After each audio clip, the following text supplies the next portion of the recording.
on the adventure. Due to the wonders of festive holidays and scheduling, it's just me and Chris Hello. for the second part of this, unfortunately. So we're going to quickly have a chat over a few things, see what's going on, see what we've got planned for the new year, and possibly do a little bit about things for the next arc. What do you think? Yeah, see what's going on, talk about various games we played, and if nothing else, just talk random junk about RPGs for a while. Fair enough. It's going to be a bit of a short episode. Intro, eh? Roll on, roll on, roll on, roll on, roll on the adventure. Roll on, roll on, roll on, roll on, roll on the adventure. That'll do. Yeah, it's weird with just two. It is. It is a little bit strange. So yeah, I think I mentioned in the last episode, the end of the playtest, that I was doing Dragon Meat. So I suppose I might as well start with that. Yep, that's the big one down in London, isn't it? Yeah, it was really good. It's a 1-day event, and I went and ran a game of Nobilis, which was really cool. There's another game in Nobilis that ended up with everyone staring moodily at the ocean and crying. There was less of that. It was a bit faster paced, this one, which was both good and bad. I mean, I like the slow pacey stuff. I got to be crazy over the top goth vampires and all sorts like that. It was really fun. That's just kind of what I assume your day-to-day life is like, to be honest. Or just getting into various characters. No goth vampire. I don't know, not particularly goth. I just imagine you ham-lording up in normal day-to-day conversation. Oh, you mean the being theatrical and stuff? Yeah. Can't deny it. I assume if you would wear a cape every day. If I had a nice selection of capes, but capes are pricey. That's the limit, yeah. Yeah, I should really buy a nice cape. It'd be quite fun. Kind of want a LARP cloak, not for LARP, just for general day wear. Just for having a cloak, yeah. Yeah. I actually saw a guy wearing a cloak round town the other day, who I assume was a LARPer or reenactor or something. Or just someone with a really nice sense of style. It was more of a like Celtic style thick woolen one rather than a flashy, swishy, jeweling type one. But yeah, they are quite cozy, it must be said. Yeah, true. I think there's room for both, though. The sort of flashy, cozy, and cozy ones. So just in the middle of something. Yeah. Anyway, where were we? Dragon Meat. Sorry about that. No, it's fine. I mean, it's not like we've got everybody trying to interject. Yeah. So yeah, I went down to Dragon Meat. The dealer's room was really cool. There was loads of different some indie stuff going on, which was really nice to see. I think some of my friends were helping with the indie room. They said, they got to wind up playing and running a lot of games. Yeah. The game on the hour seemed to be really well attended. I got to play a game of Microscope in the first block, which was good. Without literally just starting a game on the hour every hour. Yeah. It was nicely well planned, probably a little bit more well planned than some of the ones I've been doing. But to be fair, we mostly the ones I've been to with you, we mostly have the issue of actually getting enough people in to do games. So when we get enough people together, it goes fine. The beauty of like a dedicated tabletop con, though, I suppose, is that this sort of stuff works a lot better. There's always, at roleplay cons, as I say, anime cons, it's quite often getting enough people in through the door to make a game viable. Yeah. A lot of times where there's 2 or 3 people loitering around and can't get to round up the numbers. Yeah, but we got started off first thing with some Microscope. It was some nice space adventure stuff, and it ties into the thing that I'm probably going to suggest for the next game, to be honest. And okay, so I did that. Ran the Nobilis game. It was a follow-on from the one I ran at UK Games Expo. Okay, it was nice having the same characters but played by completely different people. It's quite amusing. Do you kind of tell them what had happened before, or? I didn't actually. I didn't really. I was toying with the idea, but it was quite loud in the room, and just kind of wanted to get on with it, really. Yeah. Yeah, there's some really nice stuff that happened, but I don't want to go into it too much because I do plan on rerunning that one. Cool. Don't want to give away all my secrets. You're actually just running Tomb of Horrors in Novellis and not telling it. I just don't think that would work. Oh god, no, it so wouldn't. It's like they go, yes, Sphere of Annihilation. Yeah, so it says on my character sheet immortal, right? How does that work? The Sphere of Annihilation is one of the PCs. Oh, that'd be amazing.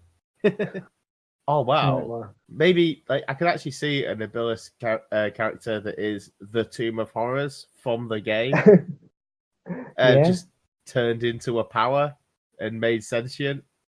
I would play that. That'd be quite fun. Yeah, definitely be a memorable character.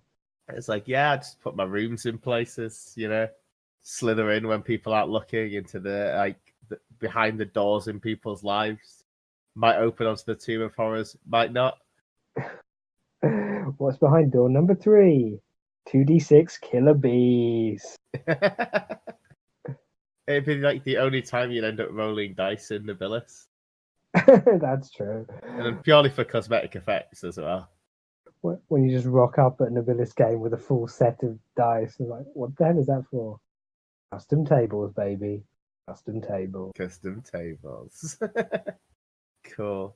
Yeah, and I picked up Monster Hearts 2, which looks. I have not got to run it yet, but it looks like a tweak and improvement rather than a completely different thing. I assume that's what it's like with most of the Monster Hearts games, isn't it? They tend not to overhaul it; they just add in. You mean the Powered by the Apocalypse stuff, or? Oh, sorry, did I say Monster Hearts? Yeah, Monster Hunters. I'd say. Yeah. Oh yeah. Yeah, it looks. Quite a lot of the Japanese games tend to be like that, like the Dynasty Warriors series. It's only really worth buying every other one at most because they're very simple. Yeah, I'm looking forward to running it. I haven't played it in years. Although I did see the GM who ran my first Monster Hearts game that I was in. Oh, yeah. I saw her at Dragon Meet, which was quite cool. I was like, hang on, did you run Monster Hearts a couple of years ago? She's like, yeah. And I was like, oh, wow, it is you. Cool. I think Monster Hearts is the only game where at the local roleplay club I go to, the X cards have ever been used. And that was somebody X carding themselves because they were getting it away. Well, they were getting uncomfortable with where the scene was going. Like, yeah, I should probably stop this because this is getting a bit weird. They X carded themselves. I mean, there's nothing to stop you doing that. No, it's just, I just find it amusing that the only time the X card's ever been used was somebody X carding themselves. I think having it available on the table still has merit, though, even if people aren't using it. It's just makes people know that it's an option.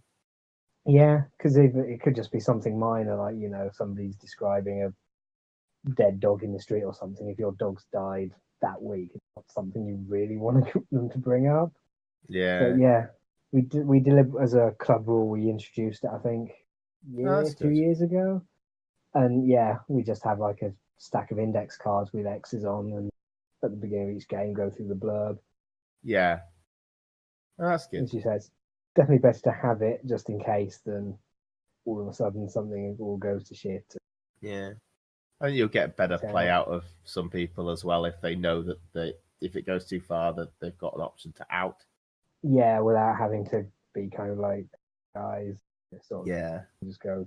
Oh yeah, picked up some postcard games as well. Okay. So even smaller than 1 pages. It's like super minimized versions of Honey Heist or something. I've got 3 of them, but they're across the room, so I can't tell you what they are right now. There's one about being a golem. They're by UFO Press. Okay. Yeah. There was a bunch of 1 pages on sale, which was quite cool to see, and really makes me wish that I'd decided to sell mine instead of giving them away for free. I'm assuming they're not normally that much to buy, so. No, they were like £2. I think the postcards were there was a deal on them. I can't remember how much they were. Yeah, because I think Joel bought a stack of them at Games Expo. Yeah, the 1 pages. Yeah. Yeah. I do quite like the Honey Heist T-shirt where it's printed upside down, so you can wear it while playing. Oh, that's pretty nice. It's kind of niche but entertaining. Yeah, cool. So that's kind of what I've been up to, and still not managing to get my Monster Hunter game off the ground due to trying to organise around players. Which game, sorry? My Monster Hunter one. Oh yeah, I saw you created some basic rules, but is it just literally trying to schedule everyone together? Oh yeah, it's hectic around this time of year, and also work and stuff like that. So. Well, and it sounds like you're going to have to be boxing everything up to move. And well, I'll probably start before I move. To be honest, I'd like to be started before I move. Yeah. So yeah, what have you been up to? A fair amount of work, to be fair. I'm actually going to my first proper roleplay convention other than UK Games Expo. Right. I'll be running some games at Seven Hills, which is up at the Garrison in Sheffield. Okay, cool. So I'll be running Tenra Bansho Zero. Should be fun. Ooh. Yeah. How long for? 4-hour slot. Ouch. So yeah, gonna have to pace it out pretty fast. But to be fair, they've got at least one. You're gonna have to hammer that. I was going to go for full drama. Everyone is all hyped up all the time and hope it sticks. They've had someone run it before in the same time slot, so it's obviously not impossible. Should be interesting. And I've got my Regency-ish Shinobigami hack, where all damage is reputational. Which should be interesting. Just for for anyone listening that hasn't heard me talk about it before, Shinobigami is basically PvP ninja action, where you're basically a group of ninja allying and unallying and making friends and murdering people who are probably your friends. Yeah. And it's essentially exactly the same underlying game system, except rechanging all of the fluff and stuff. So instead of you stab someone in the spleen, they take 1 damage, you've spread rumors about their lack of their poor breeding or that their family's fallen on hard times or whatever. Yeah, cool. Which should be interesting to see how that goes. Yeah. For those who are wondering, the reason that Tenra is an odd choice for a 4-hour slot is that when I run it, it normally takes about 12. It is kind of designed to be done as one-shots, but ideally you want some time because a lot of it is purely role play rather than anything mechanical. You want a lot of time where people can just sit down and argue or make friends or do whatever in character, which you can't really shortcut via dice mechanics like you can in some other games. Yeah, because otherwise you don't end up with the resources you need to beat the boss. Yeah, it does mean that you tend to get long periods of role play followed by very short, very dramatic and intense fight scenes. So, I do quite like the way that you get stuff like all attack rolls are opposed, which means fights pretty much have to be short. You can't just kind of sit there going, you miss. Yeah, something happens pretty much all the time. Yeah. So it's going to be interesting to see how that goes. But yeah. No, well, best of luck with it. Do you know what your starting party is going to be consisting of? The starting party, it's going to be it's going to be a samurai, whatever the magical natives are called. Oni. Remember? That's it. A half Oni who is heavily hinted to be his lost child, and a Kagutsu that's basically kind of got lost and abandoned to the gutter that people are now on the hunt for. All right. Kagutsu are dolls. They're very expensive. Yeah, they're basically kind of Golem geisha almost. Yeah. They're artificially created, and I tend to kind of describe them as being almost like photoshopped almost. So you look at them and their skin is just a bit too like somebody could look like that normally using a lot of makeup and stuff, but they would look like that even if you just starve them for a couple of weeks and drag them face first through the mud and whatnot. If you just hose them off, they still look like fantastic. Yeah. Also, their special ability is basically just a plot device. I think we're supposed to be getting the expansion that gives it more rules translated at some point. But oh right, yeah, it's still in the list of the guys' things to do. Honest, but considering Shinobigami is the final PDF only came out about a month ago, and that was like a year and a bit late, and the physical release is probably not going to be for another year or so. Ouch. Yeah. To be fair, the demo version of the PDF was easily enough to be playable with, and that came out like a year and a half ago. So I've had several games of it. It would just be nice to have the actual full version of the rule. It is a good thing. Yeah, I really do like Tenra. It's a good game for just a whole day. You can just make characters for a couple of hours and then just acts and scenes and massive stacks of dice occasionally. And it just flows together really well. Of you get bonus points for basically hamming it up and trying to achieve your goals, which you can then use to increase the strength of your goals, but also to get absolutely massive dice pools to do stuff. But if you spend too many dice doing stuff, then you become evil. Basically, yes. Yeah, Plus, it has an entire NPC yourself. Yes, literally. Well, the last time that happened, they narrated themselves to death instead. Yeah, that's spotting. But yeah, there's also an entire NPC faction that are the X-Men. Oh yeah, very obviously. Yes. I think they're just someone's campaign. Oh yeah, I'm pretty sure it's like one of the dev stuff or something. And when you realise one of the big badges is called Makunito, like, that's just Magneto in a heavy Japanese accent. Huh. Yeah. But yes, anyone listening, we both heavily recommend it. You get the chance to check it. Yeah, it's got structure, but not too much structure, which is nice.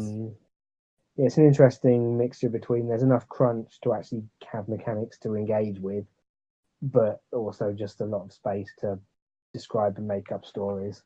Yeah.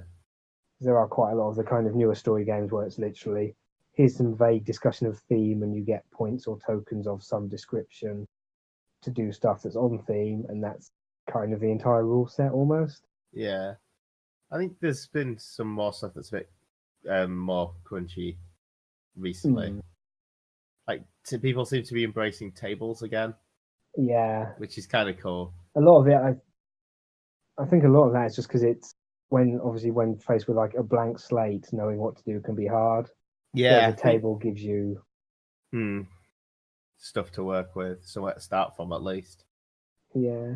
There's things like Made and all games of that ilk where you can make an actual character, but there's a shed load of tables suggested, so if you want to, you can roll and go with that. I thought the whole point of Made was to roll on all the tables, because I don't know, Made's only just a role playing game. It's a series of tables masquerading as a role playing game, really. Yeah, I have heard third hand rumors of people actually playing it as a serious role playing game, but yeah, it's mostly a lot easier to approach it. I could kind of see it, but why? I mean. It just seems like you're missing the fun that the tables can provide. And the fact it tends to mostly just be shenanigans chained together. Yeah. Which, is what does make it a really good con game, because you can just sit down and roll up a character in a few minutes and it's yours. I think that's also kind of nice. You get that ownership pretty cheap. And it's kind of not heavy enough that you have to worry about like being tactically suboptimal or dragging everyone else down. Yeah. Talking of tactically suboptimal, do you think we should do some suggestions and ideas for the next game? I guess we should actually do like the thing we're supposed to be talking about at some point. Yeah. I mean, there are just two of us. Well, we can at least bat some ideas around and see if the others are interested. So one thing I've been thinking about is, you know how we've done a few things where you sort of fill out a load of stuff like before play? Yeah. I've got an idea that what about trying to fill in tables in play? So you fill out a table and then you roll on it. Okay. So like the some of the game is like building this table and like providing possible answers, and then you actually rolling on the table. So are you thinking the rolling just sort of towards the end where you can be filling in with various outcomes throughout, or as you would it be a more common sort of thing? I think it's probably a bit more common. You can kind of set up a few questions at the beginning, and it's about exploring that space. You see what naturally falls out of the conversations you're having, what you're hinting at, and when someone goes, "Ooh, that's a possible answer," that goes down. And over the course of the game, yeah, as you say, you build up your table. Okay, that could work. You think any particular theming for this, or just the mechanical idea? I kind of just the mechanics kind of where I'm going with it at the moment. I'm kind of seeing space, sort of slow exploratory space adventure, but it could go in any way really, or possibly sort of anything with exploration really. Okay, because you could have questions like, who built the ancient temple? You could also have questions like, why is my character's sword so important to them? Okay, so you could, so that it's not just kind of the overall scope of the game type questions, but also personal more things specific as well. ones for just you. Yeah, I think that could be quite fun. It's definitely an interesting, because obviously there's a lot of games where you get the collaborative group building aspect of kind of what type of game do we want to play? Will it be serious? Will it be this, that? It'd be kind of, rather than that being this is what we have prior to the game. Yeah. To a certain degree, that would be the game plus kind of a random aspect. Because I feel like those setup phases are kind of getting, can be a bit out of hand with some of the stuff, I've been writing especially. We're front loading quite a lot. The basic idea is very good, but yeah, there are some games where there's almost kind of an attached questionnaire or like multi-part form you have to fill in of what type of fund you want to have, and in some ways, I guess it's kind of useful to have it made explicit, but a lot of groups are either going to completely ignore it and go off piece, or they're going to have somewhat, a decent enough idea already that they don't need to be sitting down and spelling it out between themselves. Yeah. Like, one of the wonderful things about Lasers and Feelings is that you can be playing it in 5 minutes. Well, that'd probably be a slow start for Lasers and Feelings, yeah. It's literally pretty much sit down, because it's got a random table for a scenario start, I think. Yeah, you got a random scenario table, so the GM doesn't have to do a lot of work. You've also got player characters that are very, very simple. Yeah. And you've just got a tiny bit of collaborative creation for the ship, but it's enough to make you feel like you own it. And it's also straightforward enough that, well, with Lasers and Feelings, you can pretty much go, Star Trek?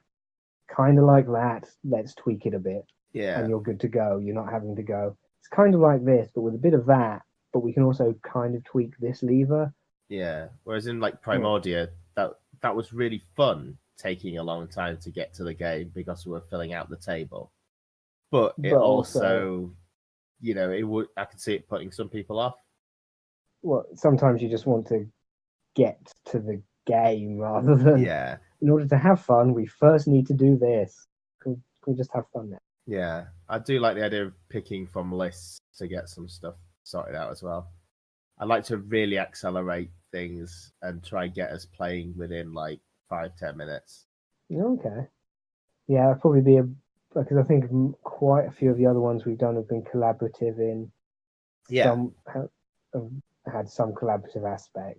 Yeah. So like the spy-ish one did as well, because we had to make up the world a bit. Yeah.